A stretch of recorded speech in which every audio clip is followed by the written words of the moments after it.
تو یہ حدیث اور سنت کے اندر فرق معلوم ہوا۔ ویسے یوں بھی جواب دیا جا سکتا ہے کہ آپ سنت کو معلوم کیسے کریں گے، رسول اللہ صلی اللہ علیہ وسلم کے فعل کو معلوم کیسے کریں گے؟ حدیثیں ہی تو واسطہ ہیں، اگر حدیثیں نہ ہوں تو پھر سنتوں کا پتہ کیسے چلے گا؟ تو آپ کا یہ کہنا کہ حدیثوں کے اوپر عمل نہیں ہوگا، سنت کے اوپر عمل ہوگا، یہ ایک مضحکہ خیز بات ہے۔ رسول اللہ صلی اللہ علیہ وسلم کی احادیث جیسے قرآن جمع کیا جاتا رہا سینوں میں بھی اور سفینوں میں بھی، حدیثوں کے ساتھ بھی یہی معاملہ تھا، حدیثوں کے ساتھ بھی یہ معاملہ تھا۔ آپ ایسا نہیں کہہ سکتے کہ قرآن کو لکھوایا جاتا رہا، قرآن کو زبانی یاد کروایا جاتا رہا، حدیثوں کو نہ تو لکھا گیا اور نہ تو حدیثوں کو یاد کرایا گیا، نہ یاد کرانے کی ترغیب دی گئی۔ یہی وہ غلط فہمی ہے جس کی وجہ سے لوگ قرآن اور حدیث کو الگ الگ حجت مانتے ہیں اور دونوں کو مساوی درجہ نہیں دیتے، اور کہتے ہیں کہ قرآن اور حدیث میں فرق ہے۔ اگر آپ حدیث کی تاریخ اٹھا کر دیکھیے تو رسول اللہ صلی اللہ علیہ وسلم کی حدیث کی دو قسمیں آپ کو ملیں گی۔ ایک تو ہوگا سرکاری مراسلہ، آپ نے جو چیزیں لکھوا دی لوگوں نے اسے محفوظ رکھا اور ان چیزوں کو بعد میں حدیثوں کے اندر حدیث کی کتابوں میں محدثین نے داخل کر لی۔ مثلا آپ کو معلوم ہوگا کہ رسول اللہ صلی اللہ علیہ وسلم نے جب ہجرت کا اذن دے دیا، رخصت دے دی، تو پہلے لوگ ہجرت کر کے مکہ سے حبشہ پہنچے۔ جانتے ہیں جعفر طیار کو حضرت محمد صلی اللہ علیہ وسلم نے نجاشی کے نام ایک خط لکھوا کر دیا تھا۔ حدیث کی ایک قسم ہے سرکاری مراسلہ، جو آپ نے لکھوایا وہ محفوظ رہا لوگوں کے پاس، بعد میں محدثین نے حدیث کی کتابوں میں اسے نقل کیا۔ یہ پہلا مراسلہ ہے جو جعفر طیار کے ہاتھوں نجاشی کے پاس پہنچا۔ اس کے اندر کیا لکھوایا تھا آپ نے؟ جعفر طیار جا رہے ہیں، ان کے ساتھ کچھ اور بھی مسلمان ہیں، جب یہ تمہارے یہاں پہنچے تو تم ان کو اپنا مہمان بناؤ، ان کا اکرام کرو۔ رسول اللہ صلی اللہ علیہ وسلم نے یہ بات لکھوا دی تھی۔ کہتے ہیں کہ رسول اللہ صلی اللہ علیہ وسلم کے زمانے میں حدیثوں کو لکھا ہی نہیں گیا، دیکھیے ابھی مکہ ہی میں ہے اور سرکاری تحریر، یہ سرکاری تحریر ہی تو ہے، سرکاری تحریر نجاشی کے پاس پہنچ گئی ہے۔ آپ کیسے کہیں گے کہ رسول اللہ صلی اللہ علیہ وسلم کے زمانے میں حدیثیں لکھی ہی نہیں گئی؟ اور اب دیکھیے حضرت تمیم داری رضی اللہ تعالیٰ عنہ ایک جہاز راں تھے، یہ وہی ہیں جنہوں نے یہ کہا کہ اے اللہ کے رسول، میں اپنی شپ کے اوپر، اپنی کشتی کے اوپر جا رہا تھا، کشتی کو لہروں نے اپنی لپیٹ میں لے لیا اور ایک گمنام جزیرے میں لے جا کر کے کشتی کو پھینک دیا، وہاں میں نے دجال کو دیکھا ہے۔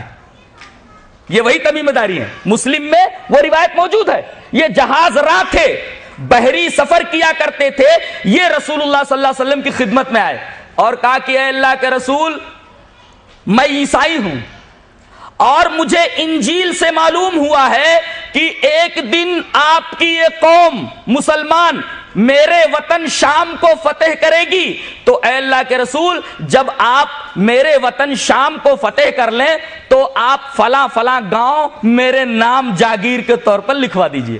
رسول اللہ صلی اللہ علیہ وسلم نے حضرت تمیم داری کو وہیں ایک سرکاری مراسلہ لکھوا دیا، ایک خط دے دیا، ایک دستاویز دے دی اور لکھوا دیا کہ جب شام فتح ہو تو تمیم داری کو مرتون اور جبرون کا علاقہ دے دیا جائے۔ دیکھیں یہ دوسرا سرکاری مراسلہ ہے۔ اسی طریقے سے آپ دیکھیں، آپ مکہ ہی میں ہیں، جب ہجرت کرنے لگے، ہجرت کا سفر غار ثور سے لے کر کے قبا تک تقریباً 10-12 دن کا سفر ہے۔ آپ نے ڈائریکٹ مدینہ کی طرف سفر نہیں کیا بلکہ آپ 3 دن تک غار ثور میں تھے۔ اور عجیب بات تو یہ ہے کہ غار ثور میں آپ حضرت صدیق کے ساتھ ہیں اور اعلان ہو چکا ہے کہ جو کوئی حضرت محمد صلی اللہ علیہ وسلم کو گرفتار کر کے لائے گا 100 سرخ اونٹ دیے جائیں گے، یا اسی طریقے کا کوئی بھاری انعام تھا۔ جانتے ہیں مدینہ کی طرف گائیڈ کرنے کے لیے، رہنمائی کرنے کے لیے ایک مشرک گائیڈ کو رکھ لیا گیا تھا جس کا نام عبداللہ ابن اوریقط ہے۔ یہ تاریخ اسلام کا ایک حیرت انگیز آدمی ہے، تاریخ اسلام کی حیرت انگیز شخصیت ہے عبداللہ ابن اوریقط۔ مشرک ہے وہ، کافر ہے وہ، اور اسی کو رسول اللہ صلی اللہ علیہ وسلم نے گائیڈ کے طور پر ہائر کیا ہوا ہے، اسے چند درہموں کے اوپر گائیڈ رکھ لیا ہے۔ اسے معلوم ہے کہ مجھے 3 دن کے بعد غار ثور سے رسول اللہ صلی اللہ علیہ وسلم کی رہنمائی مدینہ تک کرنی ہے۔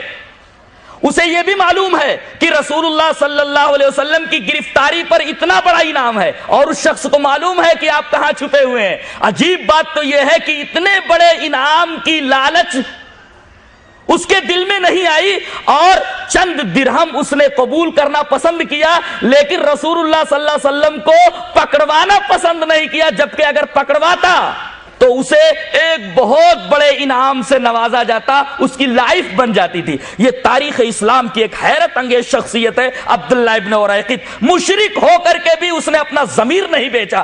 آج مسلمانوں کو دیکھو، چند سکوں کے اوپر اپنا ضمیر بیچ ڈالتے ہیں۔ تاریخ اسلام کی اس حیرت انگیز شخصیت سے عبرت لینی چاہیے کہ 100 سرخ اونٹوں کا انعام ہے، مشرک ہے وہ، لیکن اپنا ضمیر بیچنے کے لیے تیار نہیں ہے، جبکہ ایک بھاری انعام رسول اللہ صلی اللہ علیہ وسلم کی گرفتاری کے اوپر رکھا ہوا ہے۔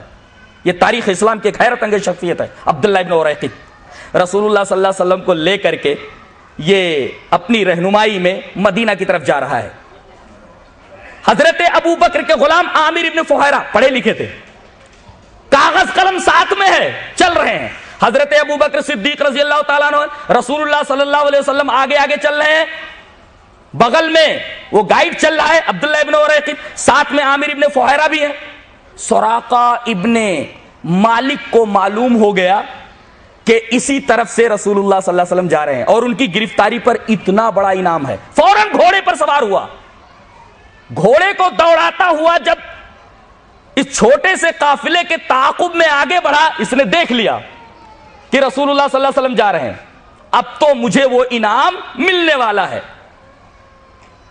سیرت کی کتابیں پڑھیے، آپ کو یہ پڑھ کر کے حیرت ہوگی کہ خطرے کو بھانپ لیا ہے حضرت ابو بکر صدیق نے، گھبرا گئے ہیں، بار بار پیچھے مڑ کر کے دیکھ رہے ہیں، لیکن رسول اللہ صلی اللہ علیہ وسلم سمجھ رہے ہیں کہ کوئی پیچھے ہمارے تعاقب میں آ رہا ہے، ایک بار بھی پیچھے مڑ کر کے آپ نے نہیں دیکھا۔ اللہ اکبر، نبی کا توکل دیکھیے، اس کو کہتے ہیں توکل۔ وعلی اللہ فلیتوکل متوکلون وعلی اللہ فلیتوکل المؤمنون، مومن ہی اللہ پر توکل کرتے ہیں اور توکل کرنے والے ہی اللہ پر توکل کرتے ہیں۔ حضرت صدیق گھبرا گئے ہیں، کہیں نبی کریم صلی اللہ علیہ وسلم کو گرفتار نہ کر لیا جائے، کانپ رہے ہیں اب کیا ہونے والا ہے، لیکن رسول اللہ صلی اللہ علیہ وسلم خطرے کو بھانپنے کے باوجود بھی ایک مرتبہ بھی پیچھے مڑ کر نہیں دیکھتے ہیں۔ کتنا بڑا ایمان ہوتا ہے نبی کا، اور یقین کتنا زبردست ہوتا ہے کہ خطرے کو سر پر مڈلاتے دیکھ کر کے بھی گھبراہٹ نام کی کوئی چیز آپ کے قلب مبارک میں نہیں ہے،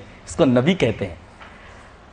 اور اللہ تبارک و تعالی نے اپنے وعدے کے مطابق کہ وَمَن يَتَوَکَّلْ عَلَى اللَّهِ فَهُوَ حَسْبُهُ، جو اللہ پر توکل کرتے ہیں اللہ ان کے لیے کافی ہے۔ ہم نے گھوڑوں کو اور چیزوں کو نم زمین میں دھنستے دیکھا ہے، کوئی چیز پہاڑی زمین کے اندر دھنستی نہیں ہے، یہاں گھوڑا کمر تک دھنس گیا ہے۔ اللہ اکبر، 2-3 دفعہ جب گھوڑا زمین میں دھنس گیا، سمجھ گیا کہ یہ شخصیت کوئی معمولی شخصیت نہیں، اب اپنی جان بچا لو، اب اپنی جان بچا لو، اپنے لیے پروانے امن لکھا لو۔ آگے بڑھا اور کہا کہ اے محمد صلی اللہ علیہ وسلم، میں آپ سے معافی چاہتا ہوں اور آپ میرے لیے پروانے امن لکھوا دیں۔ رسول اللہ صلی اللہ علیہ وسلم نے عامر ابن فہیرہ سے کہا کہ پروانے امن لکھ کر کے دے دو۔ عامر ابن فہیرہ نے فوراً پروانے امن لکھ کر کے دے دیا، کاغذ قلم ساتھ میں ہے، پروانے امن لکھ دیا گیا۔ جب یہ آدمی مدینہ آیا